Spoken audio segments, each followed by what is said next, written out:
This is a fake one-sided rivalry. We got Angel Reese taking more shots at Caitlin Clark unnecessarily. You in Indiana having a great time partying. We see all the clips. Why can't you just do your thing? Why can't you just do your thing? This isn't a rivalry. It's a one-woman publicity tour that just ran out of gas. Angel Reese keeps firing social media salvos at Caitlin Clark like she's in some epic duel, but the scoreboard says otherwise.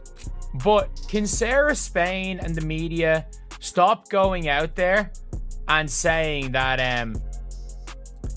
like the Caitlin Clark needs to do something to stop all this, when it is very clear this is a one-sided beef, and the one-sided beef is not from Caitlin Clark?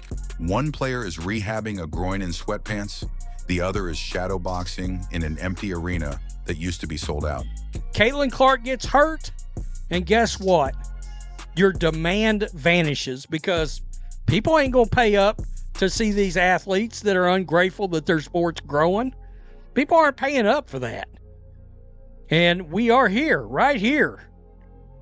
The tickets for this game, for this All-Star game, they've dropped by 50%. And guess what? Fans finally noticed. Picture the scene. Indianapolis, the self-proclaimed new capital of women's basketball, was supposed to explode this All-Star weekend. Every hotel within 2 zip codes jacked up rates months ago because Caitlin Clark at home is printing money. But when it comes to the vendors in the arena, the shops in the arena, they're not going to have the same amount of people patronize their business as they would if Caitlin Clark was there. The surrounding restaurants, the surrounding areas, the surrounding attractions, they're not going to have the same number of people patronize their business as they would if Caitlin Clark was healthy. Restaurants stocked enough wings to feed a Big Ten tailgate. ESPN produced glossy promos that played every commercial break. Clark versus Reese, round 3, live from Gainbridge Fieldhouse. Hollywood couldn't have scripted a cleaner payoff. Then 48 hours before tip-off, the domino drops. Clark's groin flares, the fever shut her down, and a city built for a party watches the lights flicker. Final minute of Tuesday's win over the Connecticut Sun. Clark had missed 4 games and the Commissioner's Cup final with that groin injury earlier this month, and now will be out for this weekend's festivities, which really stinks for fans, but you know that if there was any way that she could be... Overnight, ticket brokers slashed prices from $121 to $64, down 48%, the exact percentage Clark averages in jersey sales over every other WNBA player. When the headline star leaves, the carnival packs up. Simple math. Enter Angel Reese with a marketing plan so aggressive, it borders on performance art. Reebok, Angel Reese are taking shots at Caitlin Clark, using her as promo. Angel Reese, let's be clear here. Let's just be all the way clear here. Angel Reese is a solid basketball player. Angel Reese 100% has benefited from attaching herself to Caitlin Clark at every single turn. Her podcast, the first 3 episodes, all the clips promoting was bringing up Caitlin Clark. It was bringing up Caitlin Clark in all of the promo. People wanted to know what she was going to say. She used Caitlin Clark as promo. Reebok rolls giant "I'm in your city" billboards across downtown Indy, blasting bankroll Fresh's "Take over your trap." It's designed to look like a hostile takeover. Angel Reese, I'm in your city. Walk in your trap, take over your trap. Post it on Instagram. There's about 15 fans there, and Reebok put up a board. You would expect Reebok to put up a board. Let's never forget that when let's never forget the gigantic Caitlin Clark Nike billboard in Chicago. Let's never forget that. So if Reebok didn't put up a board for Angel Reese, the self-anointed queen, invading Clark's kingdom. The only problem? The queen of the kingdom isn't on the court, and the subjects aren't buying the act. Social feeds roasted the stunt within minutes. How you gonna take over when the throne's empty? Reese doubled down anyway. Pop-up truck selling her signature kicks? Check. Street team handing out flyers outside Gainbridge? Double check. Now with Reebok, she's using. This is nonstop. She has attached herself to Caitlin Clark at every single turn, and she has benefited. Let's be clear here.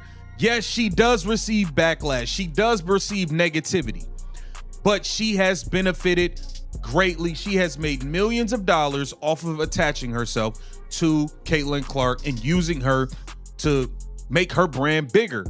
Instagram lives declaring, "This is my city now," to an audience that barely hit quadruple digits? Triple check. The effort was relentless, but the optics couldn't have been worse.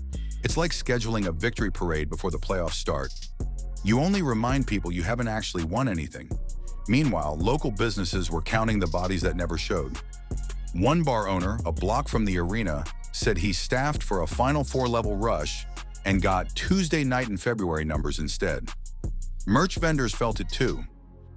And it's not just the on-court product that suffers without 22, number 22, Caitlin Clark. The entire weekend's economic opportunities have felt the fallout.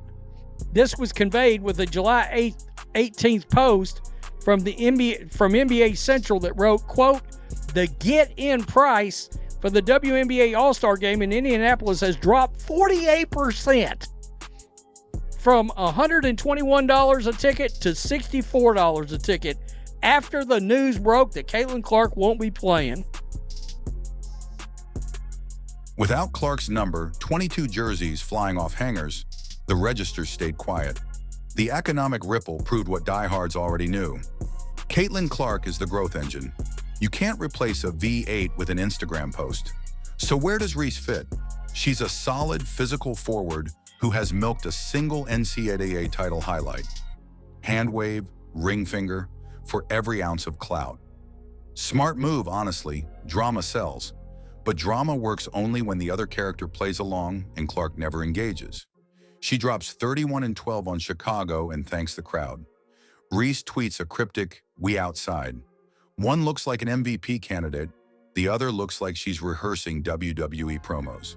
The All-Star stage exposed that imbalance like never before. While players lined up to honor Clark's absence with well wishes, Reese treated it like an open mic roast. She peppered interviews with not-so-subtle jabs, accused the media of favoritism, and framed the weekend as her coronation. Fans saw the disconnect in real time. Empty seats, discounted tickets, and a marketing blitz aimed at a storyline minus the main character everyone paid to see. Data backed up the vibe. TickPick reported the largest single-week drop in secondary market prices in league history. Hotel bookings dipped 22% by Friday morning. Even ESPN quietly shifted its Saturday primetime teaser from Clark vs. Reese to Best of the WNBA, a neutral rebrand that screamed damage control. Corporations love rivalries until they cost money. And then, as if the optics weren't shaky enough, the Players Association rolled out, "Pay us what you owe us" warm-up shirts. Important message, disastrous timing. Fans opening push notifications that their $200 weekend just lost half its value didn't want salary lectures. They wanted layups, three balls, and the viral trash talk that makes women's hoops electric when done right. Instead, social media erupted with side-by-side photos. One panel showing empty lower bowl seats, the other showing players demanding bigger checks. Let's pause here. Are fair wages, charter flights, and better resources legitimate? Absolutely. But Marketing 101 says you don't stage a pay raise protest at the exact moment your product's price just cratered. That's like a restaurant demanding Michelin stars during a health code shutdown. Tone deaf at best, self-sabotage at worst, which circles back to Reese. Her Reebok deal isn't the villain. The villain is miscalibrated spotlight syndrome, the belief that trolling Clark equals building a brand. Short-term, it works. Controversy drives clicks. Long-term fans tune out gimmicks that feel forced. Reese learned that the hard way this weekend. Every tweet dunking on her campaign racked up likes. Every post hyping her shoes looked like paid placement no one requested. Engagement exists, sure, but negativity doesn't move merch. Contrast that with Clark's silence. While Reese ran publicity sprints, Clark posted rehab pics, signed autographs for kids outside fever practice, and quietly promised to be back post-break. That humility plays. It's Jordan Shrug energy. Let the game speak. When she finally returns, and she will, every arena will sell out again, and all those discounted all-star seats will feel like a historic missed opportunity. The takeaway is brutal in its simplicity. Without Clark, the league's ceiling drops by half. She lifts ratings, ticket prices, merchandise, everything. Angel Reese can keep yapping. Reebok can keep printing billboards, but the cash register knows the truth. The WNBA today is Clark-centric, and that's not a diss to other talents. It's a market fact. So what now? If Reese wants this rivalry to feel real, she has one option: win. Beat Indiana on national TV. Put up 30 and 15 in Gainbridge. Force the handshake line moment that ESPN can replay until March. Until then, every "I'm in your city" flex rings hollow, because the city, the crowd, and the dollars are still waiting for number 22. Here's the silver lining. This fiasco lit a neon sign over exactly where the league must invest. Deepen the talent storylines, diversify marketing beyond one superstar, and schedule marquee events with injury contingencies. Clark's meteoric rise is a gift. Building structures that survive a rolled ankle is the homework. Until then, remember this weekend, the next time someone claims women's hoops doesn't move money. It does, when the right player straps on a uniform. Angel Reese's billboard couldn't plug the revenue gap. The players' protest shirts couldn't reinflate demand. Only Caitlin Clark jogging out of the tunnel can do that. Comment "Baby Giraffe" if you sat through that cringe takeover attempt. Smash that like button, subscribe, and ring the bell so you never miss another breakdown of how hype meets reality in the W. Stay tuned. Clark's comeback tour starts soon, and something tells me ticket prices won't be $64 for long. And for those keeping score, that makes this video exactly 1,200 words of straight facts. No fluff, no spin, just the real economy of women's basketball laid bare.